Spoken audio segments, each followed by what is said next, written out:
He made the FBI's 10 most wanted list. He is one of the world's top hackers. In fact, I was a hacker because you get that adrenaline rush from the accomplishment. Meet Kevin Mitnick, a man whose life journey takes us from being a regular Jewish guy with Aspergers working at a local synagogue to becoming one of the most infamous hackers in the world.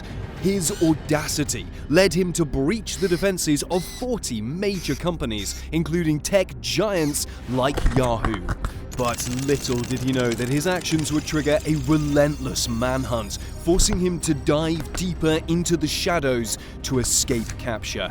What drove Kevin to embark on this path, and will he manage to outsmart his pursuers before the clock runs out? This is the story of how one man changed the world forever.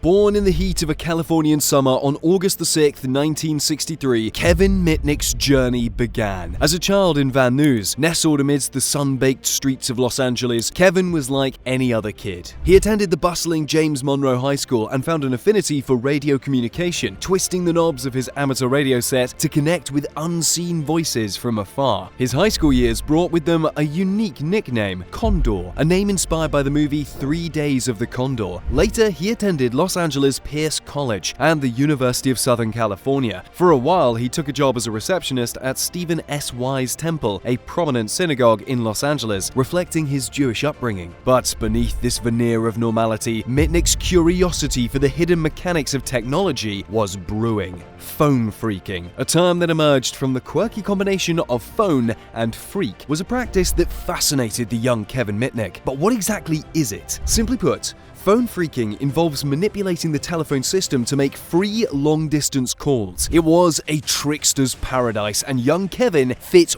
right in. Back in Mitnick's early days, telephone systems used specific sound frequencies to route calls. By replicating these frequencies, phreakers, with the help of devices called blue boxes, could essentially trick the system into thinking a paid call was being made, thereby bypassing the usual billing mechanisms. It was a crafty and mischievous loophole in what was then considered a secure, foolproof system. To understand why phreakers like Mitnick were drawn to this, imagine a secret door that leads to a world where long-distance communication isn't a luxury, but a free resource. It gave them the power to explore, connect, and converse with people from all over the globe without the worry of racking up costly phone bills. It was about curiosity, exploration, and the thrill of outsmarting the system. In essence, phreaking was like learning a secret language, one that held the keys to the vast, exciting realm of free communication. For a young and curious mind like Mitnick's, it was a secret garden waiting to be explored, and explore he did. At the tender age of 12, he convinced a bus driver to tell him where he could buy a ticket punch for a supposed school project. He used this knowledge, along with unused transfer slips found in a dumpster, to essentially gain free rides across LA. A harmless prank that also marked the beginning of a fascinating journey into the world of social engineering and hacking. But the thrill of the free bus rides was just the spark. In 1979, at the age of 16, Mitnick received a digital key of sorts from a friend, a phone number. This wasn't just any number. It was the number for the ARC, a computer system used by the Digital Equipment Corporation, DEC, to develop its RSTS-E operating system software. This was the gateway to a labyrinth of codes and programs, a goldmine for any tech enthusiast. As the California sunshine turned to moonlight, Mitnick would navigate this digital labyrinth, the soft hum of the computer and the rapid clacking of the keys filling the room. Eventually, he managed to copy DEC's precious software, making his first serious venture into computer hacking. But with great power came greater attention. By 1988, Mitnick's activities had escalated, and law enforcement was closing in. Convicted for his digital theft theft, he was sentenced to 12 months in prison, followed by 3 years of supervised release. But the cold prison cell and the watchful eyes of the law did little to dampen Mitnick's passion. In a daring move towards the end of his supervised release, he hacked into the Pacific Bell voicemail computers, a crucial part of one of the largest telecommunication companies in the US. These computers stored and managed thousands of voicemail communications, making them a significant target for hacking. Mitnick, with his honed hacking skills, broke into this seemingly impregnable fortress of private communication. But how did Mitnick manage to outsmart a giant like Pacific Bell? His primary tool was a cloned cellular phone. In simple terms, phone cloning involves copying the identity of one mobile phone to another. For Mitnick, this meant he could mask his identity, effectively becoming a ghost in the vast digital expanse. With his cloned phone, Mitnick could maintain anonymity while carrying out his exploits. His identity veiled, he ventured further into the digital shadows, delving into various computer networks. Along the way, he stole computer passwords, altered networks, and even broke into private emails. While this might sound like a plot from a cyber thriller movie, these were the actions that eventually placed Mitnick on the radar of law enforcement. The once curious explorer of the digital frontier had now become a notorious figure, a phantom that lurked in the shadows of the world's computer networks. However, Mitnick's tactics weren't purely about technology and hacking. A significant part of his strategy was understanding human behavior and using it to his advantage. Social engineering, as it's known, involves manipulating people into revealing confidential information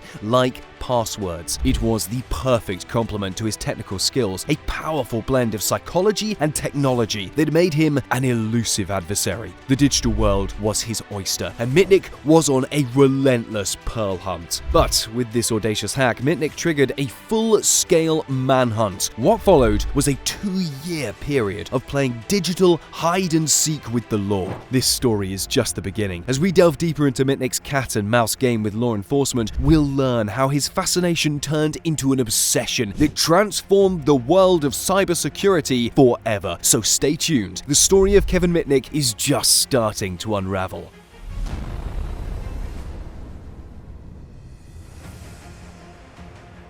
By the mid-90s, Kevin Mitnick's digital escapades had earned him a spot on the FBI's most wanted list. But even as law enforcement closed in, Mitnick seemed to always be one step ahead, disappearing into the vast digital landscape like a ghost. Chasing Mitnick was like playing a high-stakes game of capture the flag, but in a world unseen by the human eye. The FBI, adapting to a new age of cybercrime, devised strategies to catch their elusive target. They tracked his online activities, monitored his known associates, and even followed the trail of digital disturbances he left in his wake. Despite the heat, Mitnick continued his operations, a testament to his unparalleled skill and audacity. He leveraged social engineering and his deep understanding of technology to avoid capture, leaving the FBI grappling with the uncharted complexities of cybercrime. The breakthrough in this cat-and-mouse chase came on a cold February day in 1995. The stage was set in Raleigh, North Carolina. Tsutomu Shimamura, a computer security expert, led the operation that would finally outsmart the master hacker. Shimamura, himself a victim of Mitnick's hacking, was fueled by personal motivation and the challenge of catching the infamous fugitive. The capture operation was a masterclass in cyber forensics. Using a series of digital breadcrumbs left by Mitnick, Shimamura and the FBI traced his activities to an apartment complex in Raleigh. But Mitnick was no easy target. His apartment was a fortress of technology, rigged with cloned cell phones, hundreds of spoofed phone codes, and multiple fake IDs. It was an unprecedented operation that required careful planning, precision, and patience. The tension was palpable. In the pre-dawn hours, the FBI swooped in, finally capturing one of the most elusive cybercriminals of the time. Mitnick's arrest marked the end of one of the most captivating chases in the history of cybercrime. It was a moment that stirred global attention, highlighting the realities of cyber threats and the evolving role of law enforcement in this new digital age. But as the dust settled, a new chapter in Mitnick's life was about to begin. A chapter that would see him transition from notorious hacker to convicted criminal. What would prison life be like for a man who thrived on the freedom of the digital world? And how would this experience shape his future? Let's find out.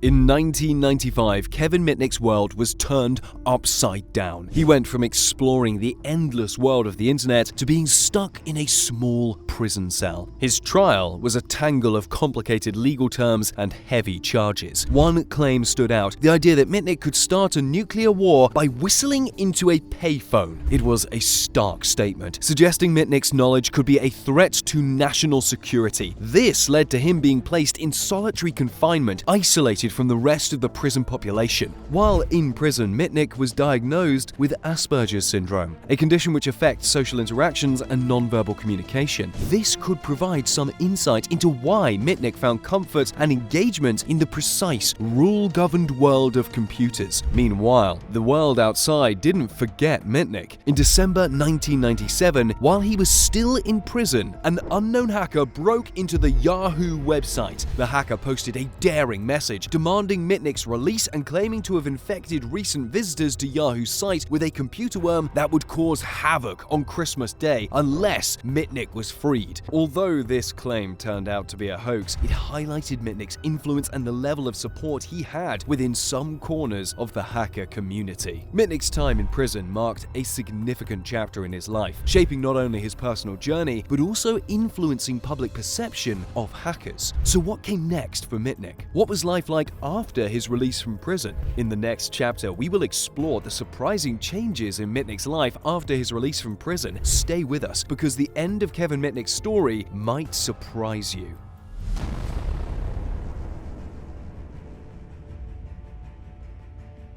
Once notorious, Kevin Mitnick's release from prison in January 2000 marked the beginning of a journey towards redemption. At first, his freedom had limitations. He was initially forbidden to use anything but a landline telephone, but Mitnick had changed. He began a long process of rehabilitation, stepping away from his hacker persona. In a significant sign of this transformation, he was granted a federally issued amateur radio license in December 2001, breaking down one of the barriers between him and the world of technology. Mitnick's shift from hacker to defender was fully realized when he established Mitnick Security Consulting LLC. His past experience with the underbelly of the cyber world gave him a unique insight into its vulnerabilities. Now, he was using his knowledge to safeguard others from the kind of attacks he used to perpetrate. Today, Mitnick is a respected figure in cybersecurity. He offers security consulting services, teaches social engineering classes, and even runs simulated phishing tests for companies and government agencies. His story serves as a powerful reminder that change is possible, even in the most unlikely of circumstances. Yet, questions still linger.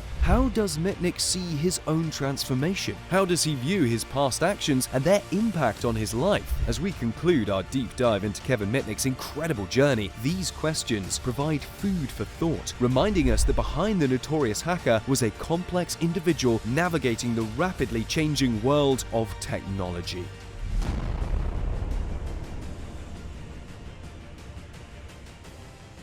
We've traveled through the riveting life of Kevin Mitnick, from mischievous hacker to renowned cybersecurity expert. This isn't just a tale of digital exploits, but a powerful human story of transformation. From the confining walls of prison to leading his own cybersecurity firm, Mitnick's journey is a testament to the power of change and redemption. Remember, in the world of cyberspace, the next chapter is always just a click away.